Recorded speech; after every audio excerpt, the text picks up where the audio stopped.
Generally, when you talk about marksmanship, people talk about things like breathing and sight picture and, your posture, and with pistols, yeah, that's important, but I think less important than it is with things like with a rifle.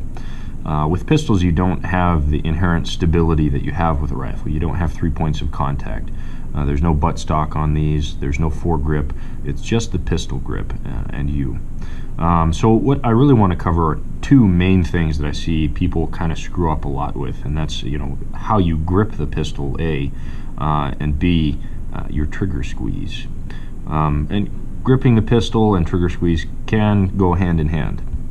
Right, so I've got a couple of pistols here that we can run through. Each of them has been cleared. Of course, I'll rack the slide and, a couple times before dry firing any of them, and if you freak out about it, that's your business. So anyway, so pistol grip. Let's take a look at this G19 real quick here, right?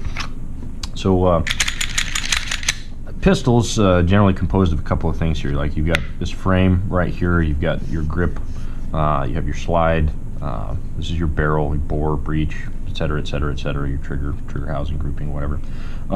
Just looking at this weapon, the Glock 19, Glocks in general, they have a low bore axis, which is to say that the barrel, this right here, actually sits pretty low on the frame of the pistol, which is a good thing.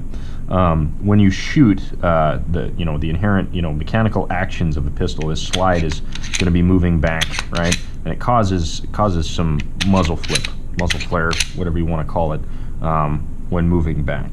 And the higher up your grip is, the closer to bore axis as possible, the easier it's going to be for you to deal with that muzzle flip. So regardless of what kind of grip you have, I would always encourage someone to get real tight up into the beaver tail, or real tight up into the back end of their gun, underneath the slide, obviously, so you don't get slide bite, but as tight as possible up there in order to get a good tight grip up in there, in order to reduce that muzzle flip. The other things, I use mostly a thumbs forward grip, which just in general, it's kind of like making a Wu-Tang symbol. Both thumbs are right lined up in there on the side of the frame, pointed forward along the slide. Okay, these two hands, whether you're using teacup, thumbs forward, or whatever variation that you have, right?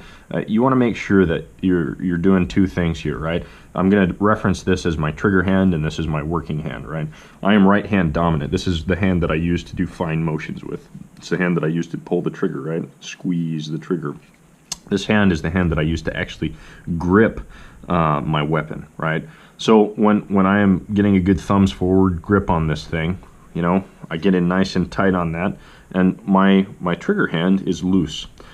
If you were to actually poke the meat of my hand, you're gonna find it's pretty loose. I'm not gripping very hard with this hand at all. The only action that I'm trying to make this hand do is that trigger squeeze, right? So this hand is the hand that I'm actually gripping with, right?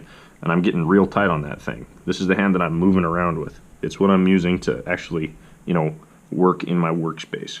Okay, this hand right here, only thing I'm doing, trigger squeeze. Okay, so just food for thought there. Regardless if you're doing the teacup, again, whatever kind of variation you have on your grip, you're just going to make sure that this hand, your trigger hand, you're only doing your trigger squeeze. Left, right, whatever you do, right?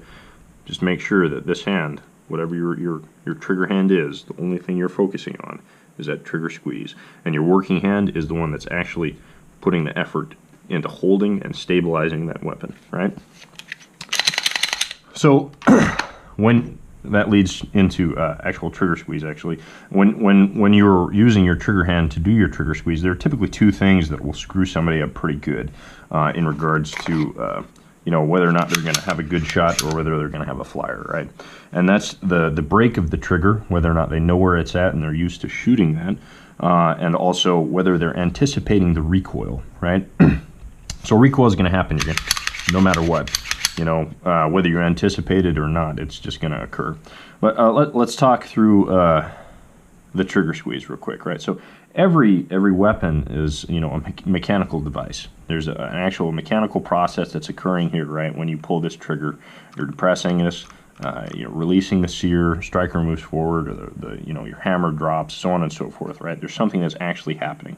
And finding the point where that actually breaks is really important for your weapon, right? So the SIG P320 here, right? So this is a striker-fired pistol. Right here, you can see already when you look at this that there is significant movement, right, occurring here, and lo and behold, it's not firing. That's because there's creep in the mechanical action of this trigger, right? So watching, already there's at least a 1/16 of an inch, right, where you can move this trigger and nothing is happening. It goes even further than that, right? So even further back, and then bam, right? So there's almost a 1/4 of an inch where the actual release occurs in between to where you start pressing. Most people, not understanding that a mechanical action is occurring, right? They come up and they pull that trigger back as hard as they can, and when they do that, it moves the pistol right, left, up, down, in all sorts of directions. So becoming comfortable with the trigger break, knowing where that creep is occurring and where that release is going to happen will make it so that you are letting the gun be accurate. You are letting it fire in a straight direction where your sight picture is lined up at, right? So the thing about that is, trigger break is different for every weapon.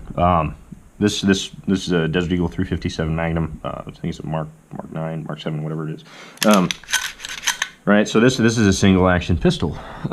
Single action pistols usually have pretty sweet triggers, right? But this has creep as well, right? So just even there, right? 1/16 of an inch. Moving back, oh, even more, until all of a sudden you hit the release. So, I mean, even a single action trigger right here, it's got a lot of creep in it before you actually hit your release. And again, people not knowing that distance will come up and they'll pull. They'll pull that trigger hard back, right? So just practicing the release of your weapon, obviously unloaded, and knowing where the release is going to happen is going to help you tremendously, right? Single action pistols, double action pistols, whatever it is, just knowing where that release is at, right? Knowing that it's going to happen is going to help you with the accuracy of your pistol.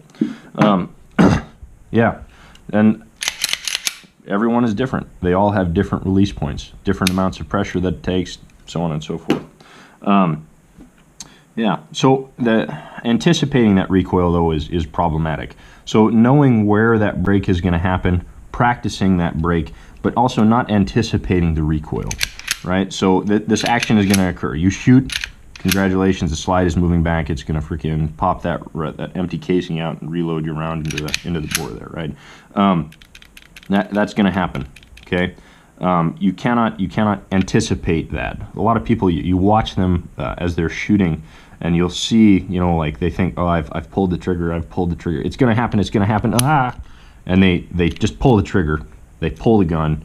And it ruins the shot. They might have had a perfect sight picture. Their stance might have been perfect. Their grip might have been great, but they anticipate that recoil, and oh no, that like it's going to hurt them or something, and so they move the gun and they shoot, and that bullet flies off in some random direction, right?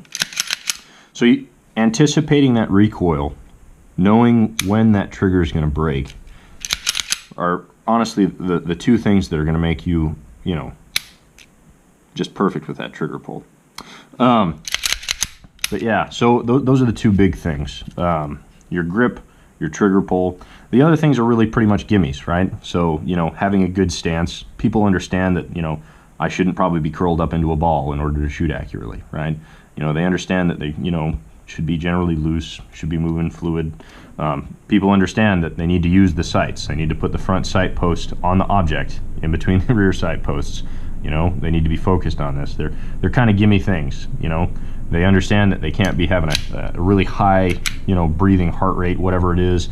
Can't be going out of their mind. They're just kind of gimme things. But those two functions, having that good grip and having that good trigger pull, are the ones where people really kind of like, they're not focused on it, or they're not practicing it enough to be good with their marksmanship.